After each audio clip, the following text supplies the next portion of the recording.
I went into it, Graceland in '93. I don't think it was earlier than that. No, I think no, because I took pictures of the back of the building. That's how I know how to build it, like, you know what I mean? As I say, it was after I went to Graceland.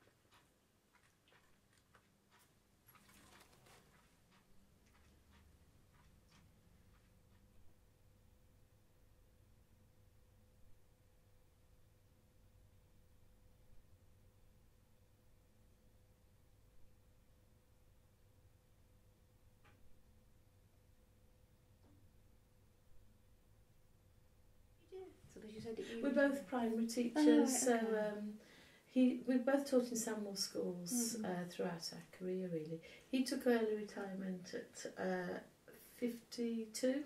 I think that whatever my husband did, well, I think Andrew said in the service, that's his friend Andrew, he always did 100%.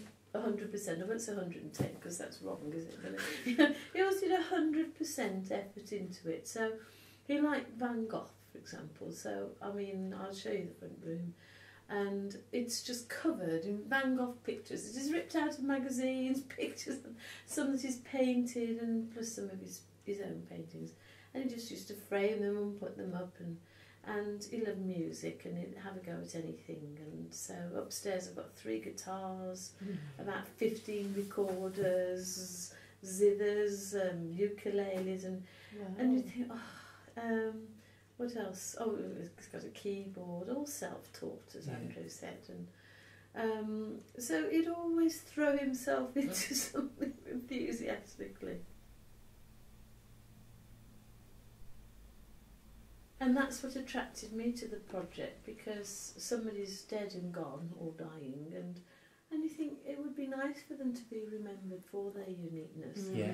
And I know my husband was really unique. He was odd. I mean, I'm odd, and we're all odd in our own ways, but definitely we've never been run of the mill. We've always done something unusual, and I think it would be nice for him to be remembered in a different way. Yeah. Fantastic. And he'd be dead chuffed. If I saw my picture on the wall, I would hate it. But he'd go, "Oh, look at me." So that would be quite nice. He wouldn't be proud. He wasn't a proud or arrogant man at all. But he'd be chuffed. Yes, he planted things and everything always grew for Graham. And if it didn't, he'd pull it up and he'd go, "What's the matter with you?" And he'd shove it back in the pot and it would grow. They were terrified of it. And I used to try and grow things, but I hadn't got my dad's skill. So we had this Christmas tree when Helen was, I suppose, about 6 or 7. And you know, you buy them rooted. So we had it as a Christmas tree inside, and then he planted it outside, and the next Christmas it came in, and then he planted that. And this went on for about 6 years, until I said, "That poor little tree, in, out, in, out." I said, "Just plant it now in the garden, we'll get an artificial one." And he said, "Oh, all right then." And he planted it very close to the house. I just didn't even look, stupid me. Well, now you're going like this. Sort of a 30-foot tree, still growing, next to the house. That was Graham. Unbelievable.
And you still, if you see some of the African markets on the television, there's a big round scale, it's got Salter across it, and they're all over the flaming world, because they were going for 200 odd years or more, and they made all the weighing scales for donkeys, you know.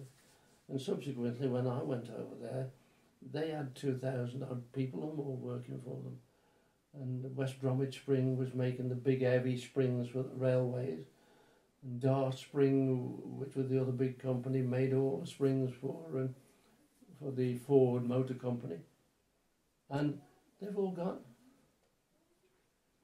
It's desolate. We're about the largest company now with 30 people working for us.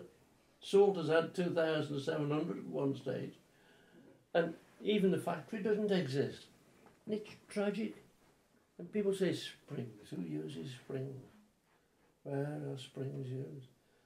I can name 30 in this room. You sit in your car, you wouldn't move very far unless you've got springs working for you. You open the door. This chap spoke to me, and I can bore your ears off with a story. And he said, springs? He said, you don't use them, do you? I said, how did you get into this room? I said, what do you mean? I said, well, you pressed that lever down, didn't you? Yeah. I said, where is it? It's gone back. I said, yeah, what made it go back? He said, you don't see them, do you? And that's it. 99% of springs, you don't see them. And this is it. It was an hidden industry in a sense. And subsequently, you were in an industry which couldn't go. I mean, I said, oh, the Ruddy Concorde at the time, I said, that doesn't fly without springs. Couldn't. I said, you can't get in and out of this building, I said, without pressing the lever down and going. You get in your car, you're sitting on springs. You go to bed at night, you're lying on springs. Christ. And this bloke, he sat in front of me and he said, never thought of it like that. He said, they're invisible, aren't they? There's a couple in there, you press that button and it goes up and down.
Looked at it and I thought, coincidence, you know. Yeah, I was slimmer and younger then, so. Oh, big difference there. Yeah, it is, isn't it? Yeah. I mean, when you consider that, that's what I was like once, you know. Yeah. I thought, my God. I thought, was I ever that thin? Yeah. 25 years ago.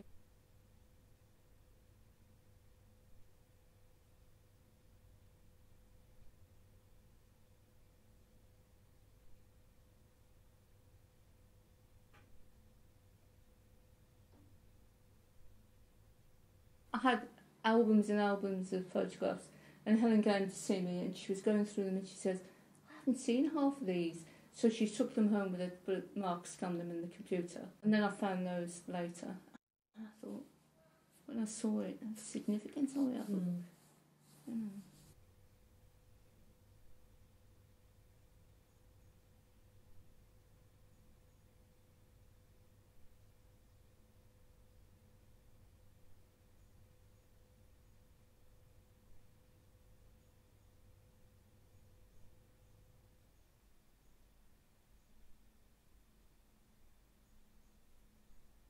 I was at work, and one of the girls said, "You know, we've been talking about emigrating." I said, "Oh, have you? You know, yeah."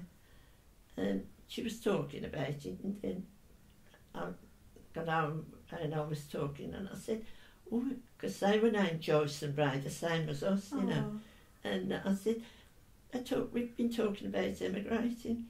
He said, "Have you?" And yeah. And well, you know, we was talking 2 or 3 weeks, and I said, "Shall we?"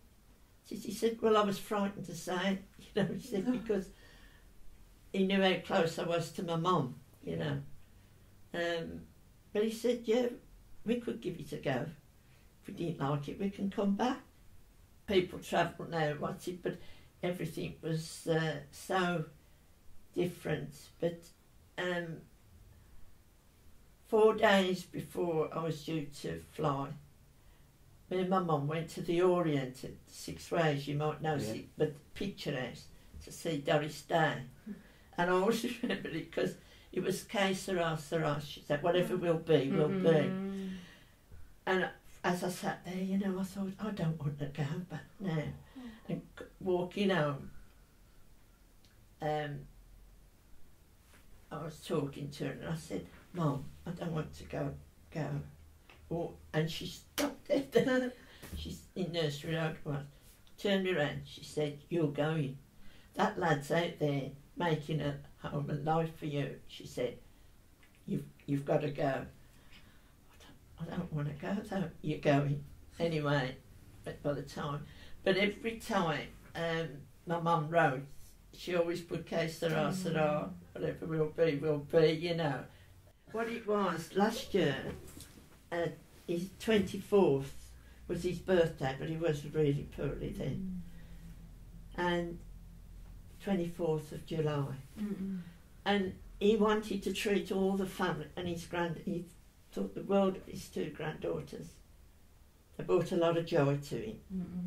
And he wanted to take us all out for a meal, but all the family knew that he couldn't do it. So they said, "We'll all have fish and chips. If it's a nice day, we'll go outside all together. If not, we'll go over to the common room, and if it's a bad day."